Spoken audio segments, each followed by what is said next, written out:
bersama siapa aja yang menjadi kepengurusan di SD ini Pak? Untuk organisasi kepramukaan dari desa Donorejo saat ini belum ada. Oh, Tapi untuk yang sebelumnya itu sebenarnya sudah ada karena memang sekarang mungkin lagi vakum, jadi untuk struktur organisasinya belum dibuat secara rinci. berarti hanya beberapa kelas saja Pak? Beberapa kelas lagi, sama kelas 4, 5, dan 6 itu mungkin sesekali saya yang juga. Ya. Kemudian bagaimana koordinasi antara pembina dan menjalankan kegiatan jika tidak ada pembina berarti ini tidak terlaksana. Sebenarnya ketika ada pembina waktu itu diambil dari luar kan. Jadi waktu itu kan ada pembina baru, jadi kita dari dulu itu membantu pembinanya. Namun ketika pembina sudah tidak ada, ya mungkin sesekali memperkenalkan anak-anak pramukaan supaya tidak tahu sama sekali, ya kita saling membantu aja antara satu dan yang lain. Apakah ada pembagian tugas khusus antara pengurus kita dan muslim?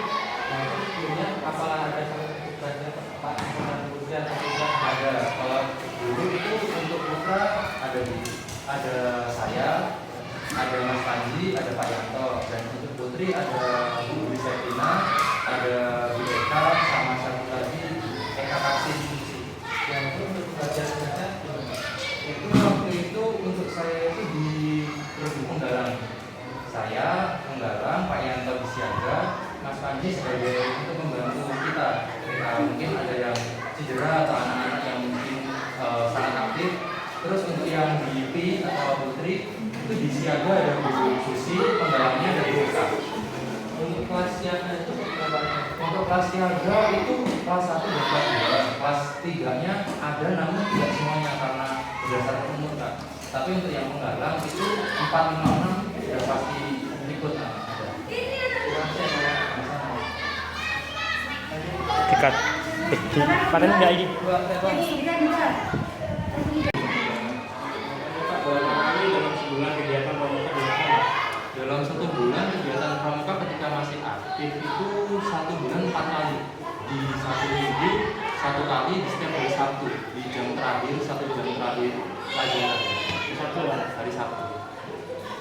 Apakah di sekolah kegiatan bisa berubah Pak? Jika iya, apa alasannya? Jadwal pramuka bisa berubah ketika mungkin ada kegiatan rutin seperti Agustus atau seperti ada kegiatan perkemahan atau perlombaan yang 17-an itu bisa kita lebih sering. 1 minggu mungkin sekitar 2 kali atau bahkan menjelang di hari raya itu bisa 3 kali. Terima kasih ya Pak. Untuk jenis kegiatan yang diadain di Pramuka SD 1 Donorejo ini kegiatan rutin dan non rutinnya apa saja ya Pak? Untuk kegiatan rutinnya mungkin anak-anak yang siaga mungkin perkenalan terhadap pramuka atau mungkin perkenalan tentang teman satu sama lainnya. Untuk yang Penggalang mungkin udah ke tali temali atau tongkat atau PBB atau yang lainnya. Jadi perkenalan dasar supaya anak-anak tidak awal terhadap pramuka.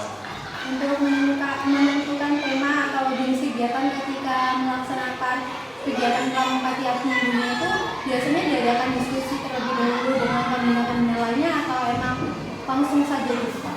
Kalau untuk kegiatan itu biasanya kita patokannya SKU Pak. Tetapi ketika kita ada kegiatan Agustusan atau kegiatan kemah, itu kita fokusnya ke kemah dan perlombaan yang diadakan. Tetapi untuk kegiatan rutinnya ketika kita tidak diadakan perlombaan, mungkin patokannya di SKU, mungkin SKU yang pertama sudah selesai, kita lanjut ke SKU yang kedua dan seterusnya. Terus ya Pak? Untuk sarana dan prasarana di Pramuka SD 1 Donorejo. Untuk sarana dan prasarana mungkin lebih kurangnya itu tenda ada. Untuk tempat-tempat mungkin kita persiapkan dengan anak-anak. Setiap kali tempatnya rusak mungkin kita perbarui dengan anak-anak juga yang mencarinya. Untuk tali temali juga insya Allah ada. Untuk perlengkapan tenda seperti besi-besi tenda itu lengkap semuanya, matras juga ada. Mungkin yang tidak ada itu seperti perlengkapan masak yang lainnya. Maksud saya mungkin ada seperti kompor atau spatula, tetapi yang lainnya tidak terlalu lengkap karena mungkin kalau kita mau bicara tentang alat masak itu kan harus kompleks Kak. Jadi seperti gas yang kecil itu belum ada. Siapa yang bertanggung jawab atas penggunaan ini para Untuk yang bertanggung jawab terhadap alat-alat tersebut mungkin bisa dibilang guru kita semua ya Pak ya, karena yang pertama di sini kita sistemnya itu kerja bareng, kerja sama bareng sesama guru, jadi tidak ada yang tujuh ini yang bertanggung jawab, ini yang tidak. Utama untuk sekarang mungkin karena sistem organisasinya belum dibuat, jadi kita bertanggung jawab secara bersama. Izin bertanya Pak, apa saja aspek yang dapat dinilai dalam kegiatan pramuka di SD Negeri 1 yang Jauh?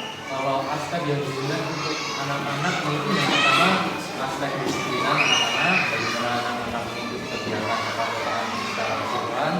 Selain itu juga aspek keagamaan, mungkin bagaimana anak-anak bertanggung jawab ketika pada saat sekolah, dan juga aspek kebersamaan antara regu 1, regu 2 dan teman-teman yang lainnya. Mungkin cuma itu aja.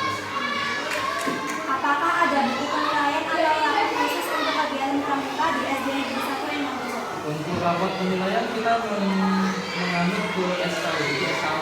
Jadi ketika kita materi atau temanya itu di bagian SKU 1, kita penilaiannya langsung di buku SKU-nya. Jadi kita sudah selesai atau sudah tuntas, baru kita lanjut ke SKU yang lain.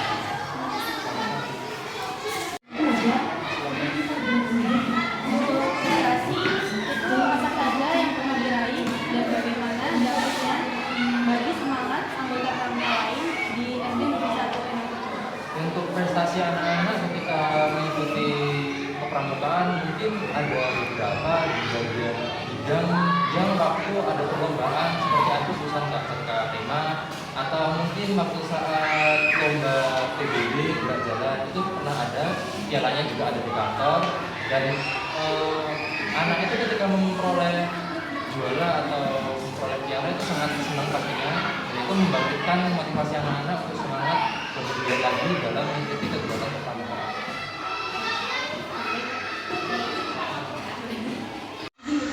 Untuk kendalanya di SD 1 yang Jauh ini apa aja sih Pak untuk pramuka? Untuk kendala itu mungkin ada dua aspek. Yang pertama mungkin aspek anak-anak, karena umur anak-anak yang masih kecil, jadi anak-anak itu kadang susah untuk mengikuti arahan ya, karena apalagi yang siaga yang kelas 1, kelas 2, kelas 3, dan untuk yang kelas 4, 5, 6 itu penggalang kadang juga tingkah lakunya itu melebihi batas, jadi kita ya sebagai pendidik harus sabar dan ya harus mengikuti apa yang dijalankan ketika kita mengambil tema pada SKU. Dan untuk yang di bagian sekolah mungkin itu kekurangannya ada di alat-alat. Ketika alat-alatnya kurang memadai, mungkin kita juga mencari atau meminjam atau bahkan tidak